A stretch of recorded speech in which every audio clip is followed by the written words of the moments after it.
You have to give, you have to give of yourself. And to do that, right, to make that person more important than you, uh, that requires vulnerability. You have to be vulnerable. You have to be willing to be hurt in order to love that deeply. And I think the person who said,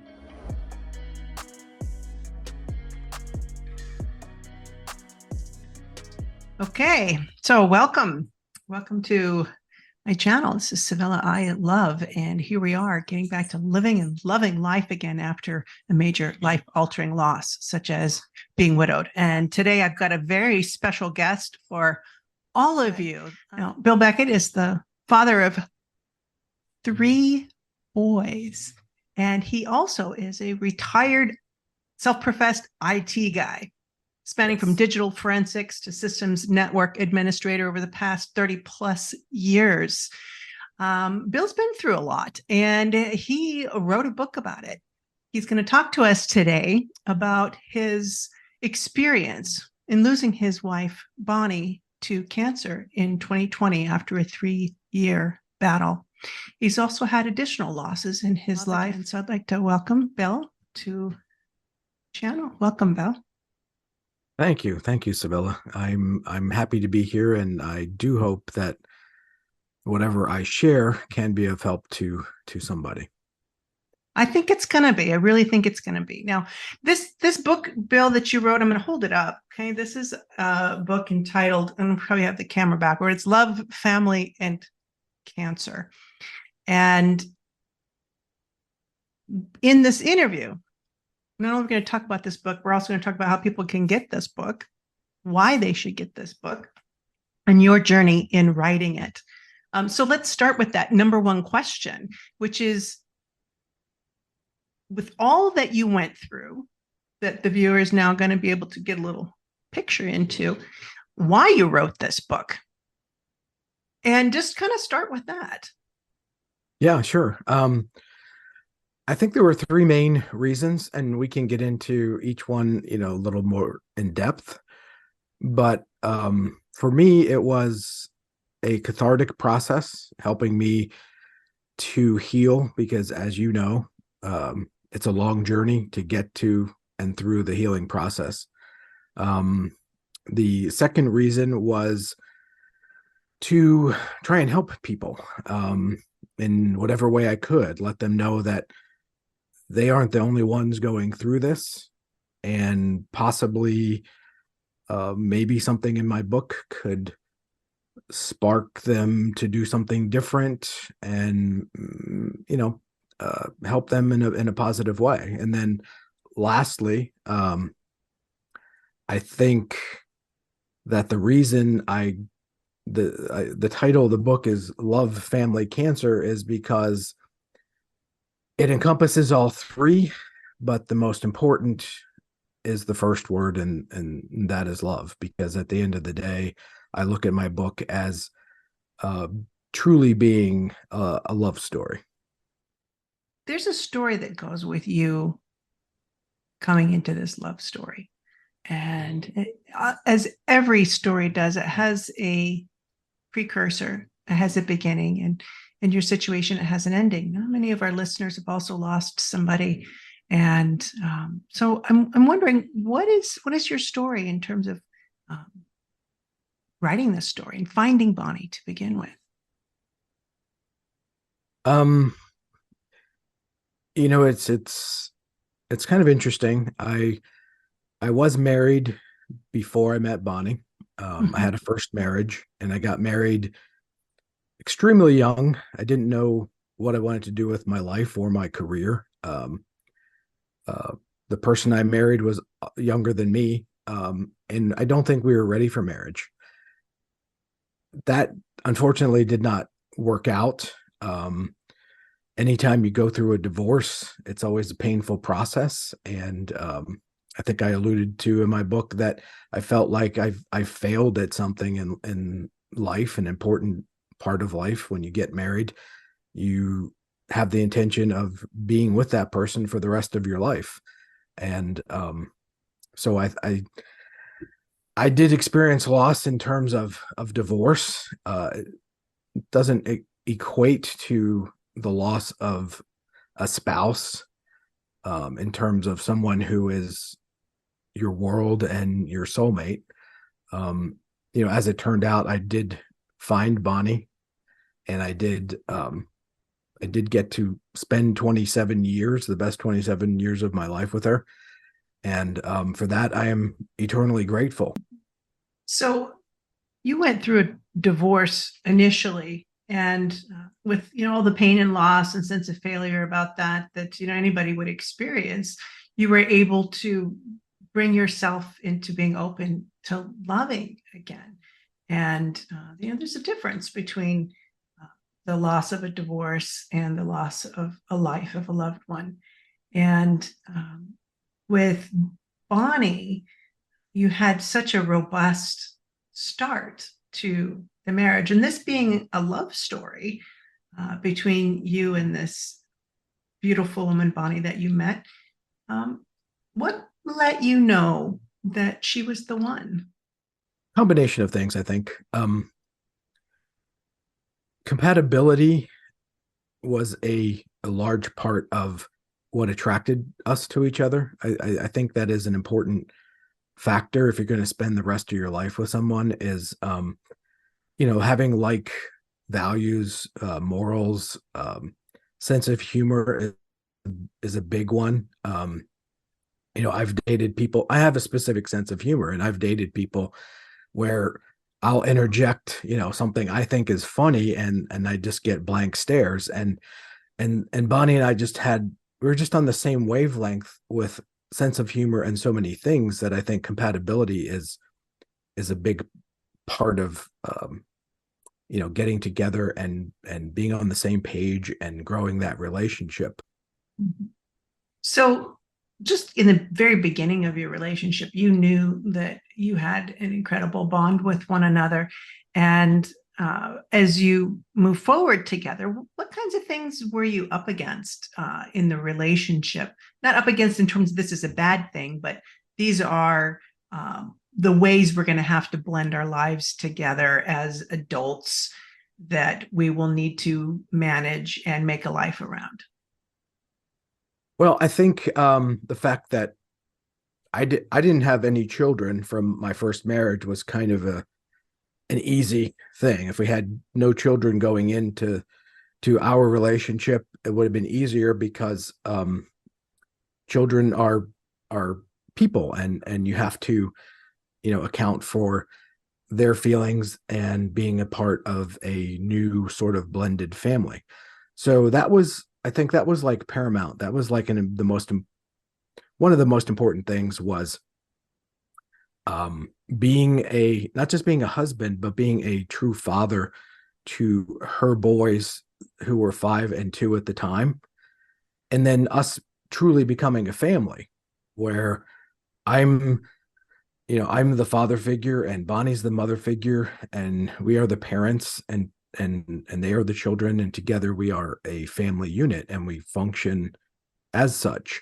And those can be challenging if the children have a different mother, or another father.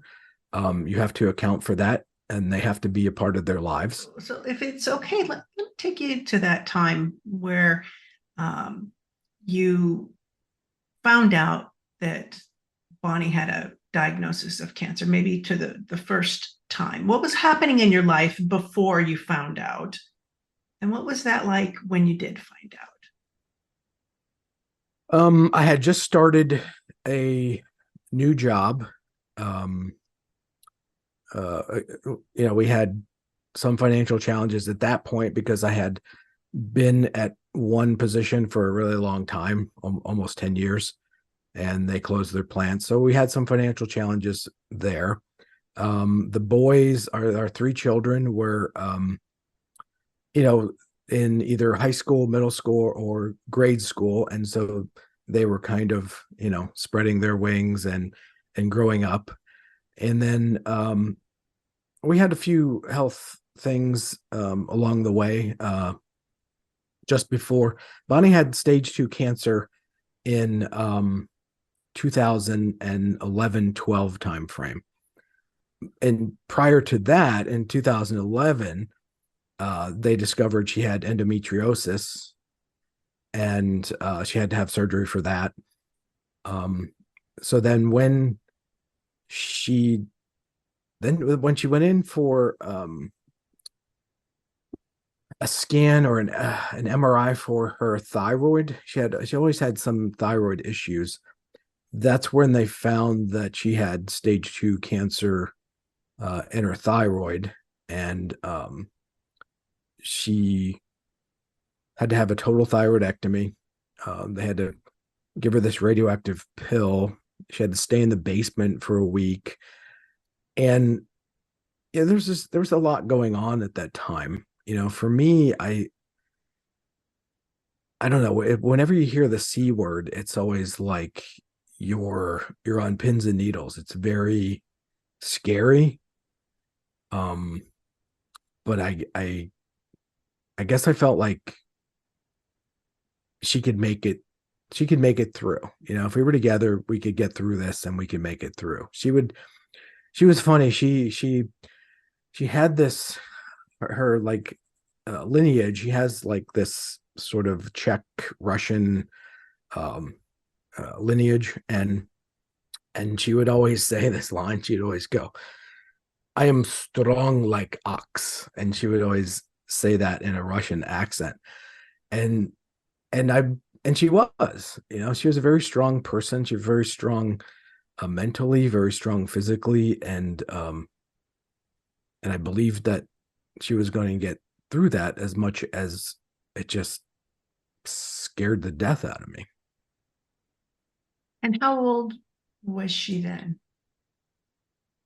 That first In diagnosis? 2012, she would be about 40, 41, Around 41 or so. 40. No, Okay. I'm sorry. 51. I can't add. Okay. It's okay. 51. I can't add either. I would have known. So, so at that early age, in early 50s, just having that first diagnosis, hearing the C word was terrifying for you, but yet Bonnie was Absolutely. able to stand and say, "Oh, I'm strong like ox," and she could just gave you that confidence that things were going to be okay. And it Absolutely. sounds like Yeah. she did relatively recover in that time period. So between that time period and the stage 4 diagnosis came, what happened there? What's going on in your lives? Um, I mean, generally speaking, life just kind of went along as it was.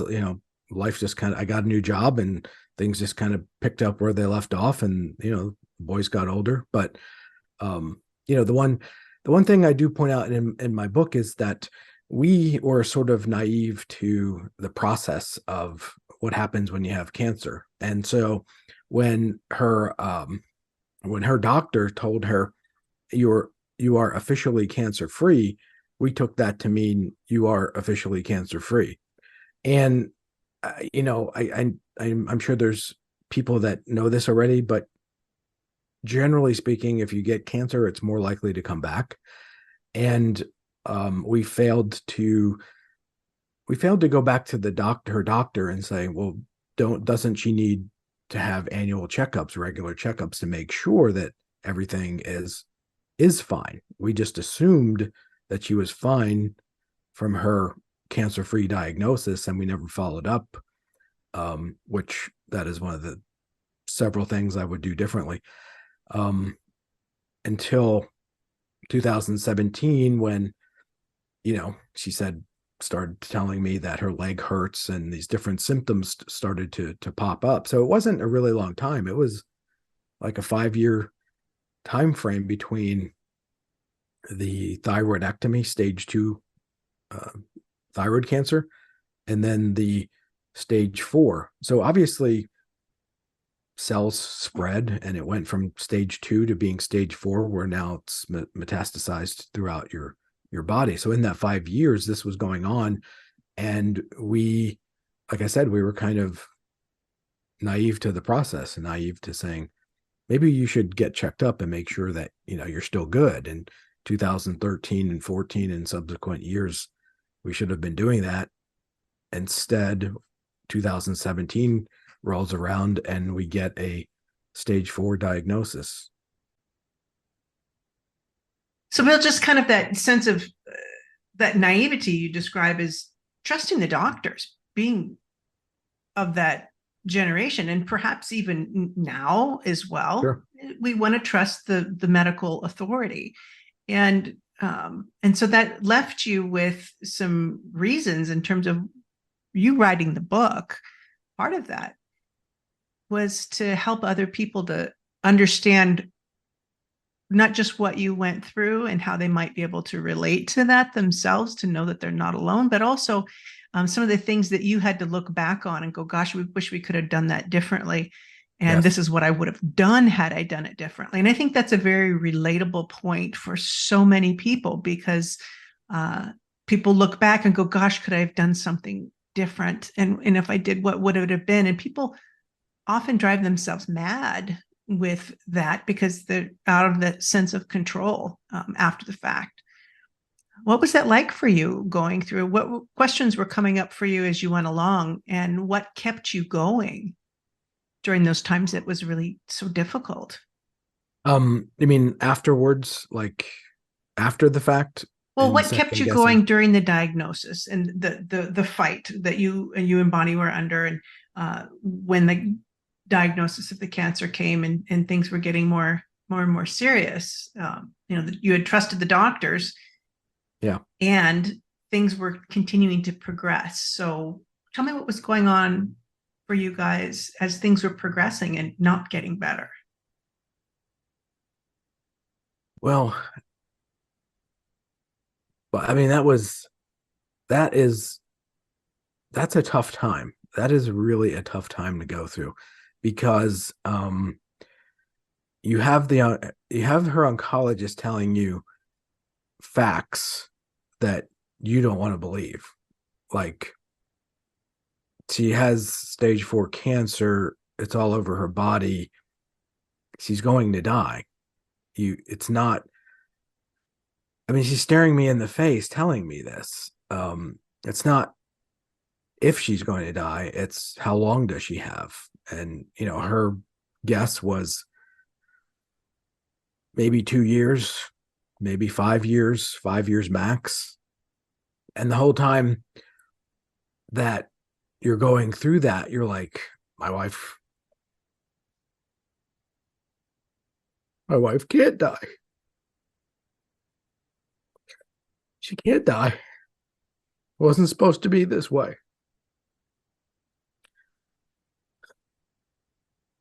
And so you're basically going through 3 years of denial, or at least I was, because you just don't believe this can happen. It wasn't supposed to happen to you. You found this person after 30 years of your life that had gone by. It can't end like this. And so what you do is you sort of live partially in denial, but you fight like hell, and you're going to do everything you can possibly do so that she just keeps living another day and living another day. And so both of you together stood incredibly strong against this terrible disease, even while it was taking away many things from you in life, ability, all of the other obvious things. And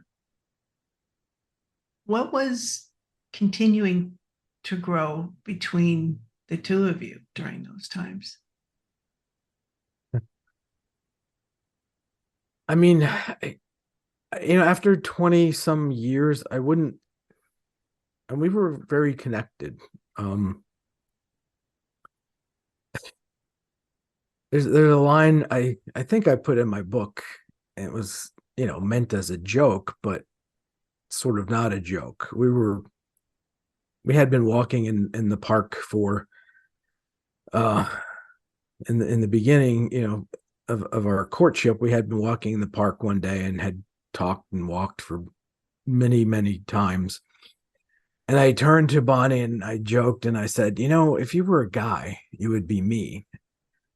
And just because we were so much alike and so bonded and connected, that in 2017 and 18, going through the chemo, going through all the trials and tribulations there, I wouldn't have thought that the bond could possibly get any stronger. Um, but it did. I mean, it honestly did. I don't really know how. I don't really understand how, but it did. Um, but everything that we went through, the bond just kind of built on top of each other. Like, we had lived in Florida, and when we moved to Georgia, we moved completely away from family. All her family was in Florida. All my family was in Florida. We had no friends and no family in Georgia.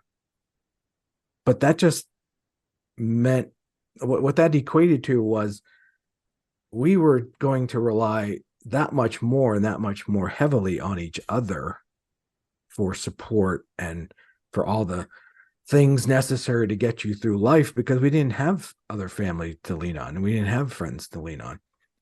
So that was like a building block as well. But when we got to the cancer part in 2017 through 2020, I don't know, it was like we sort of eclipsed we sort of even eclipsed the bond that we had, because now we were, like, Bonnie got to a point where she was completely, like, physically 100% dependent on me. And in a way, I think I was 100% emotionally dependent upon her. I could keep going as long as she was there, even if she was in her palliative care bed or even her hospice bed. What drove me was, like, she's still here. I still have her. So I'm going to take care of her. And those moments strengthened our an already strong bond. What kept you going after she left? Um, I I can only answer for me, because I think it's really different for different people. Um, for me, it was my son, my youngest son. Um, like, as you read the book, Bonnie had several miscarriages, and one miscarriage,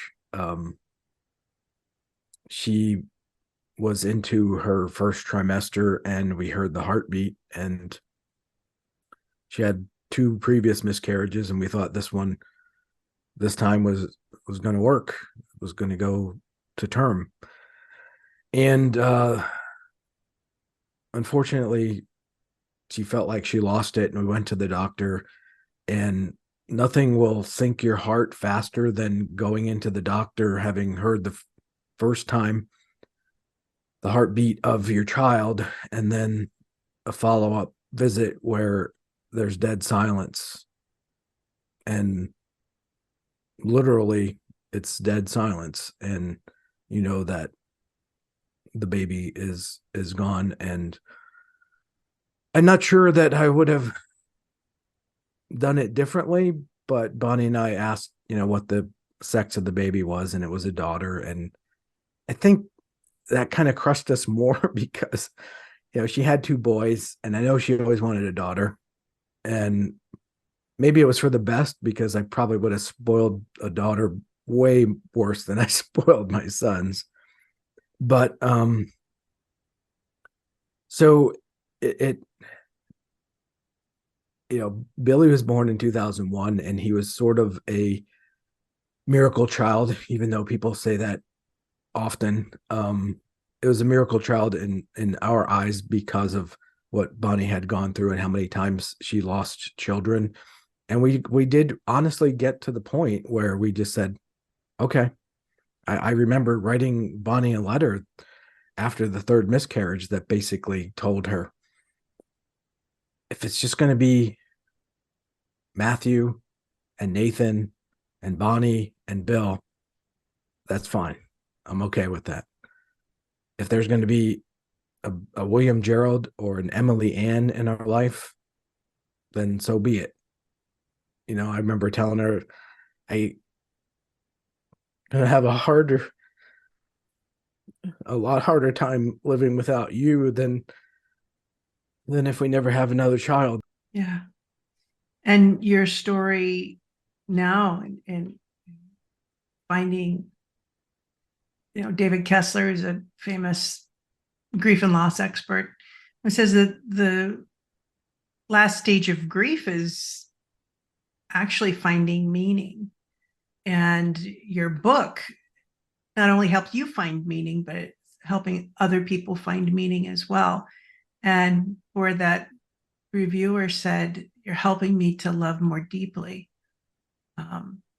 That's so important. It seems like if you boil everything down in this life, final purpose is to love and be loved. To love and be loved. And you truly had that. And I think there's a lot of people that were married and maybe didn't have that kind of love.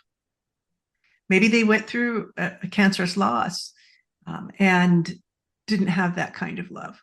Or maybe Right. they felt like they didn't love well enough when they had it, because I've heard that often as well too. After they lost it, they look back and go, "Gosh, I didn't love my person as well as I should have when I had the chance to." It sounds like your story is somebody who pretty much did everything where you don't have a lot of regrets in terms of how you loved. Is that accurate or? Well, I think, yeah, I don't have very many regrets. I have small regrets, like, I probably should have did this more, should have done that more. Um, but here's the thing.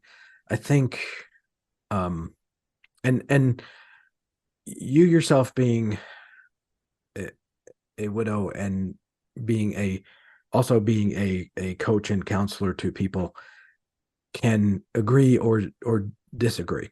But I think when I look at people and they say, "Oh, I wish I had that. I've never had that."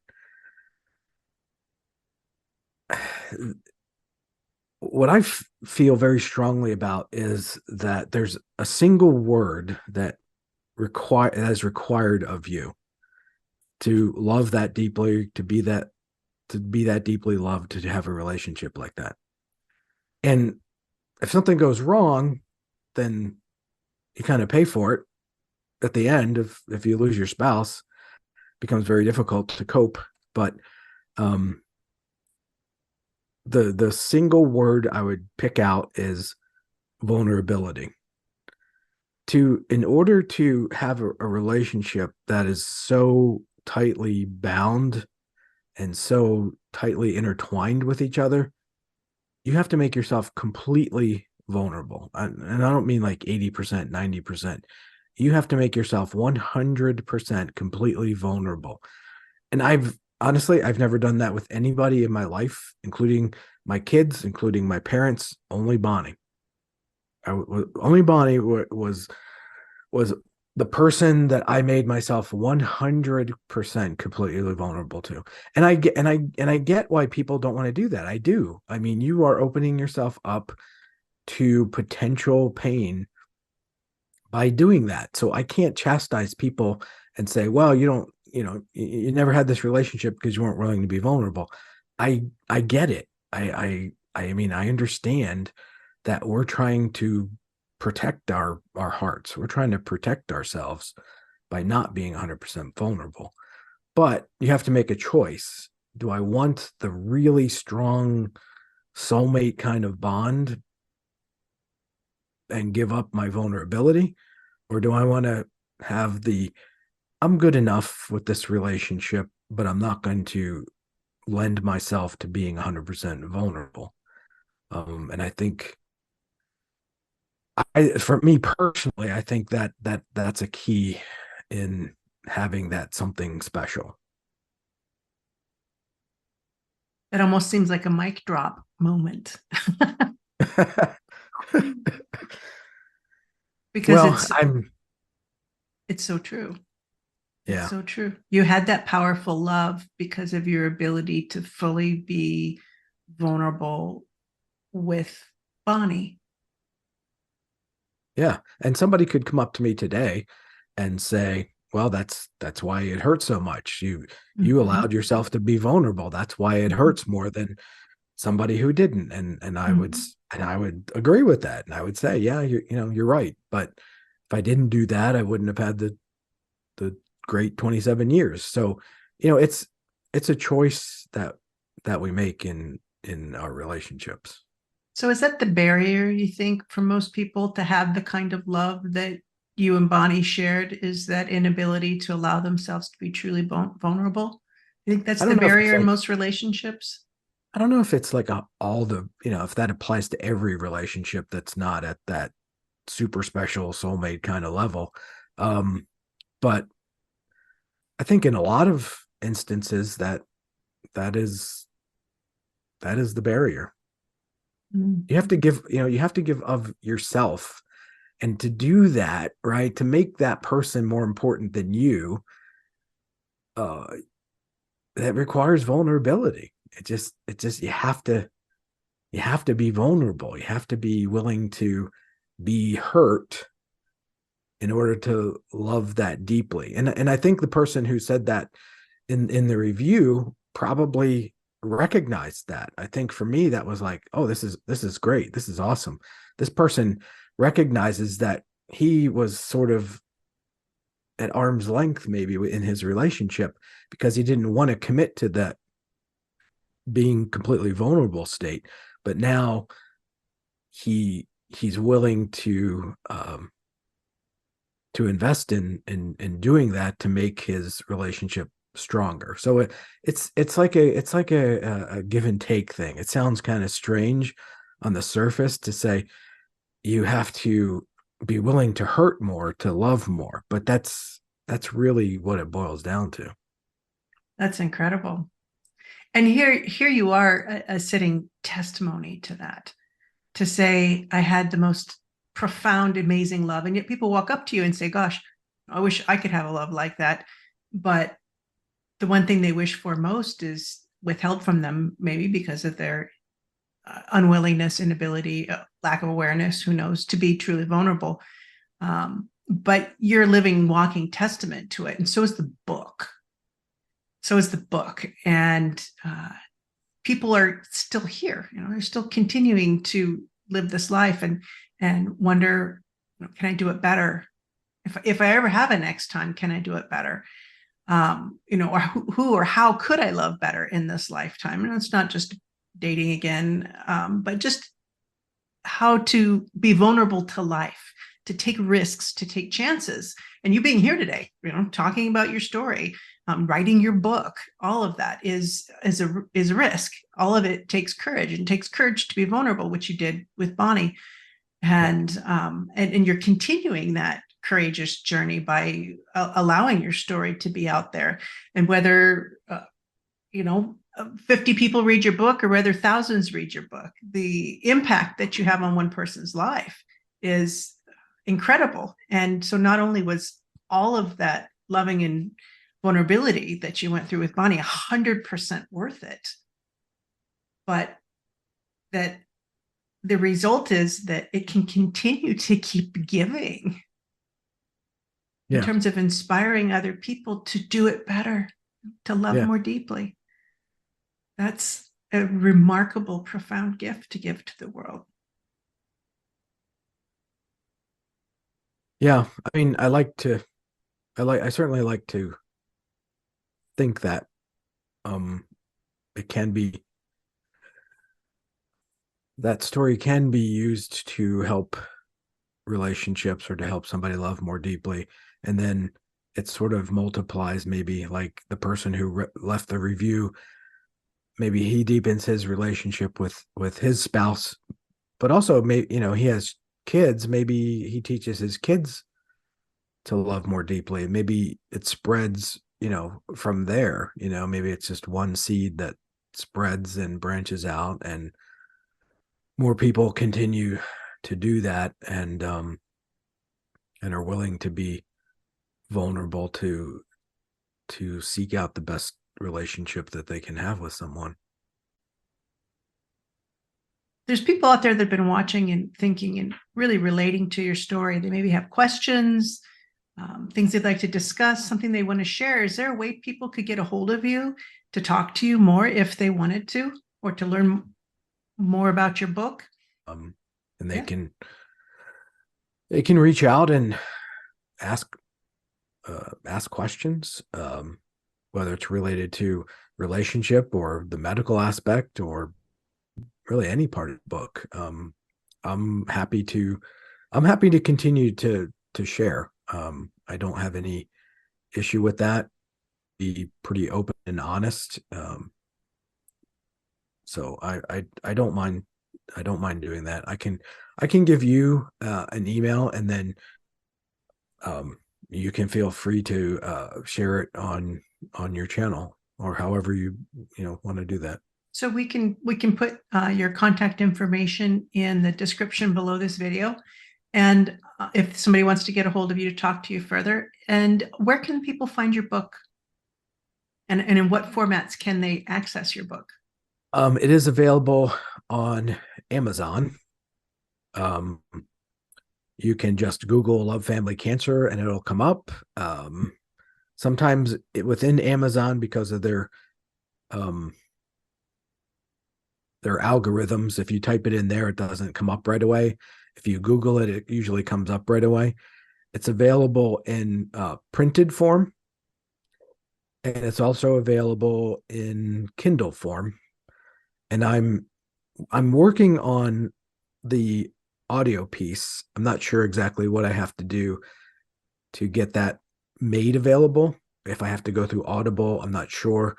But I'm working on reading the book chapter by chapter myself, and making it available for people to just listen to, because I know, like myself, I'm not a huge reader. I'd rather listen to books than read books. So I'm trying to make that available as well. And again, I can provide a direct link to the book on Amazon. So we'll put that in the description below as well, to your book, Love Family Cancer by Bill Beckett. And I'm sorry, my video is not on the right, so it's backwards. But we're going to have the link below for that. And I think that this interview has been really profound and helpful and useful today. And not just for me. I mean, to hear your story is very inspiring for me as well as an individual. And so I'm thinking of all the people out there watching this as well. We have a small and humble channel here, but the people that it reaches truly has an impact. And we have to all know that no matter where we're coming from or what we've been through, that we're all in this together. This is a human experience that we all share. And when we can share our stories together, it helps all of us to be stronger, to be better, to find meaning, to be able to keep going forward and living this life after life-altering losses. And your story is a fantastic testament to that, teaching us all how to be a little bit more loving, a little bit more vulnerable, maybe a lot more, and understanding that no matter what it is that you have to go through to have that, it's 100% worth it. And so I want to thank you today, Bill, for being here and sharing your story with all of us. And again, I want to invite you to check out Bill's book, Love Family Cancer, and check it out in the link below. So for Bill, what's next? Maybe it's going to be on audio, and we'd love to see any future writings that you might have in the future. And we'll have you back on and interview you for whatever else you might be developing in the future. We'll look forward to that. Okay. Well, I just want to thank you for allowing me to be here and allowing me to share my story. I think it sort of tickles me to be able to share my story because I feel like I'm not really just sharing my story, but I'm sharing Bonnie with the world. And she was such an awesome person that I really feel the need to share her with people. Absolutely.